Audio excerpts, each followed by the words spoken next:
Nikwambia uwachange kufinya toothpaste na katikati. Na wewe unangorotanga, nani amekwambia umekusumbua unangorota?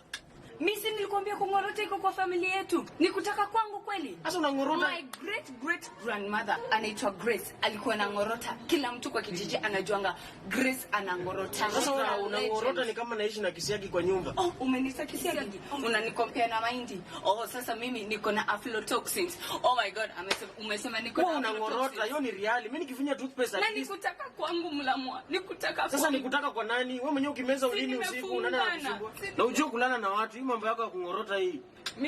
Mimi nimelala na watu wangapi na wajai complain ninangorota. Huyu Jemo rafiki yako ame complain nimengorota. Jemo sasa anakuanga na shida ya masikio, atasikiaje kama unangorota? Hii kijiji yote nimelala na watu na wajai complain. Oh, unapigiwa na wasichana wenye wangoroti. Wacha tuone kama hao hata ngorota. Hata toothpaste huwezi finya nusu ndo ulambe.